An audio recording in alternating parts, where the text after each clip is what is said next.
Ok, pessoal, sem perder tempo, vamos para guarda. Vamos lá. Artigo 33, idade de Cristo. Guarda. A guarda obriga a prestação de assistência material, moral e educacional à criança ou adolescente, conferindo ao seu detentor o direito. Então, peraí. Falar em guarda é colocar algumas palavras-chave, porque a gente vai ter que diferenciar de tutela. Então, como que eu vou diferenciar a guarda de tutela? Parece ser muito parecido, não parece? Né? Olha o pleonasmo, parece ser parecido. Né? Minha tia falava assim.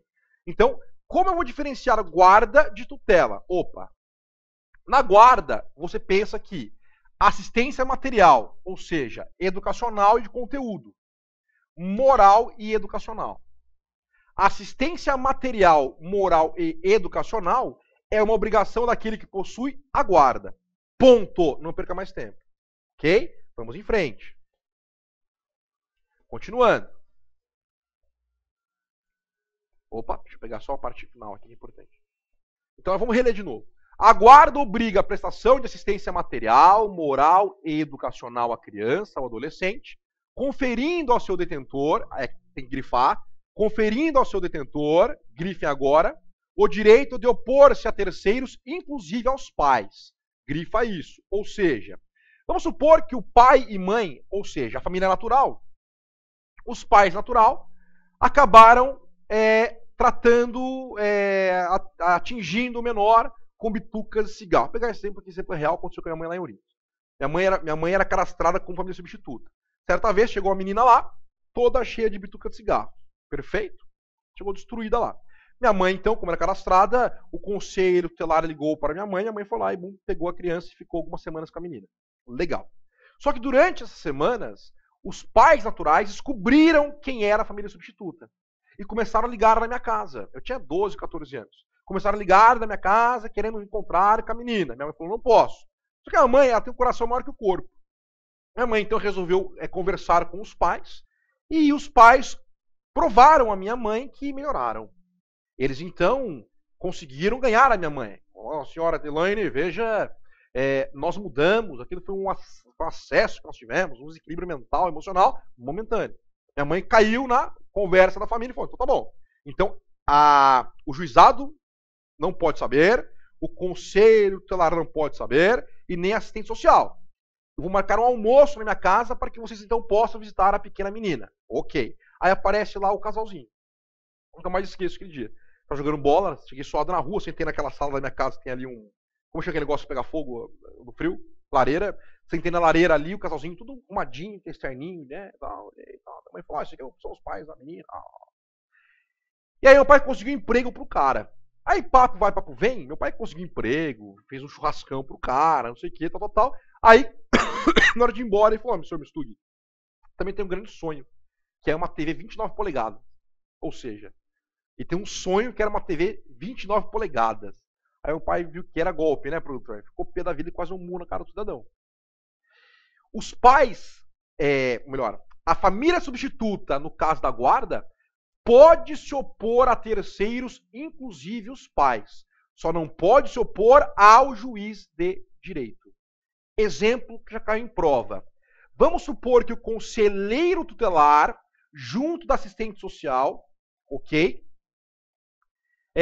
Vão até a casa, dirigem-se até a casa do menor, melhor, da família substituta, e lá diz o seguinte para aqueles pais substitutos. Veja, nós vamos retirar essa criança daqui e pôr em outra casa. Nesse mesmo sentido, os pais substitutos, então, pedem o documento. Cadê a autorização judicial do juiz? Exemplo hipotético, cai em prova. Cadê a autorização judicial do juiz? O conselheiro fala, nós não temos. Nesse caso, pode aquele que possui a guarda ou tutela se opor também a terceiros, produtor? Poderá se opor também ao conselheiro e assistente social? Resposta, sim. Por quê? Porque nesse exemplo, já dito anteriormente, somente um juiz poderá autorizar a mudança ou transferência do menor de uma casa para outra casa. Tá claro, doutores? Mas peraí, Canda, mas o cara é conselheiro tutelar, ele não tem poder para isso? Resposta, não. E quando cai essa pergunta, significa que o examinador está induzindo o candidato ao erro.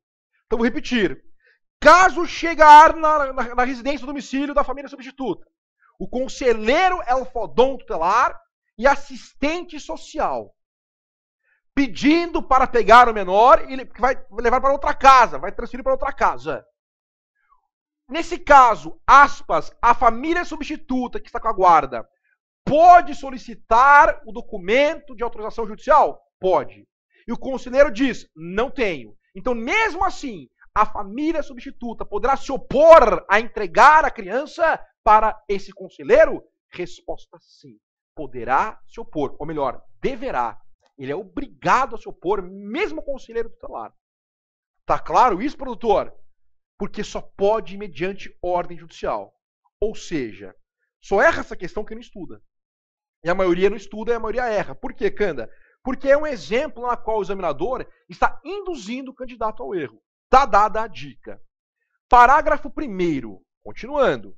A guarda destina-se a regularizar a posse de fato, podendo ser deferida, liminar ou incidentalmente nos procedimentos de tutela e adoção, exceto no de adoção por estrangeiros. Esse, eu acredito que não caia para vocês. Nem para administrador, nem para psicólogo, ok? E também não cai para economista. Por quê, Canda? Porque aqui nós temos uma relação processual. Esse parágrafo nos traz o processo. E nós não temos o processo civil na prova de vocês. O máximo que nós vamos ter lá é direito da família, né? Direito civil, né? Processo civil. Então, não perca tempo. Parágrafo 2º. Excepcionalmente, deferir-se-á a guarda fora dos casos de tutela e adoção, para atender a situações peculiares ou suprir a falta eventual dos pais ou responsável, podendo ser deferido o direito de representação para a prática de atos determinados. Parágrafo 3º. A guarda confere à criança ou adolescente a condição de dependente para todos os fins e efeitos de direito, inclusive previdenciários. Grifem todo o parágrafo 3º.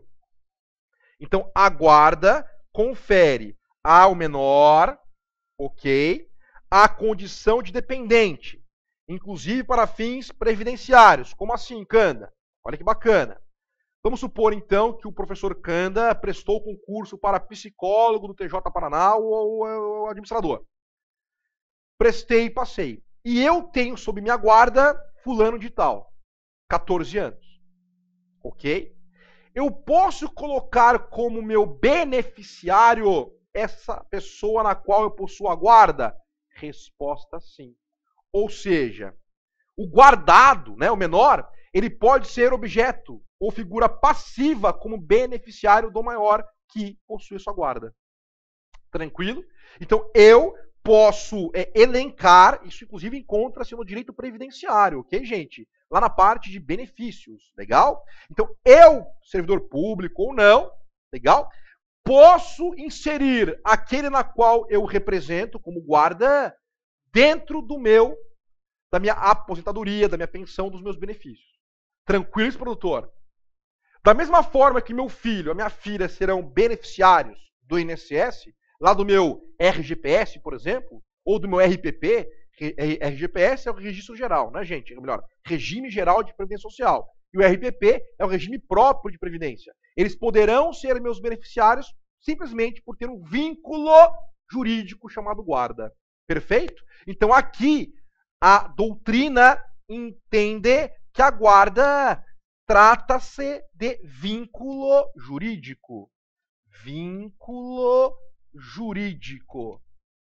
Esse vínculo jurídico dá a possibilidade desse menor ser beneficiado como dependente dos direitos previdenciários, inclusive os benefícios previdenciários.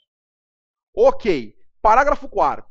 Salvo expressa e fundamentada determinação em contrário da autoridade judiciária competente, ou quando a medida for aplicada em preparação para a adoção, o deferimento da guarda de criança ou adolescente a terceiros não impede o exercício do direito de visitas pelos pais, assim como o dever de prestar alimentos, que serão objeto de regulamentação específica a pedido do interessado do Ministério Público. Para tudo agora. Espera aí. Nós já sabemos que a guarda confere ao titular o direito material sobre o menor, inclusive relacionado à educação. Ok, olha que importante. Nós já sabemos também que confere ao titular o direito de ser beneficiário daquele, ou melhor, o direito do menor a ser beneficiado desse titular. Beneficiário previdenciário. Olha o que diz agora o parágrafo 4º. Se não houver lei contrário, coloca o parágrafo 4º. Se não houver lei em contrário e fundamentada, tá claro? Ou quando a medida for aplicada no caso de adoção, grifem agora, o deferimento da guarda de criança ou adolescente a terceiros não impede o exercício do direito de visitas pelos pais. Ponto. Mas espera aí. Quem é que vai autorizar a visita dos pais naturais? Resposta: juiz da infância e juventude. Não será o conselheiro tutelar, não será a equipe interprofissional. É um juiz que autoriza a visita dos pais. E cuidado, pode ser um pai natural ou um pai adotivo.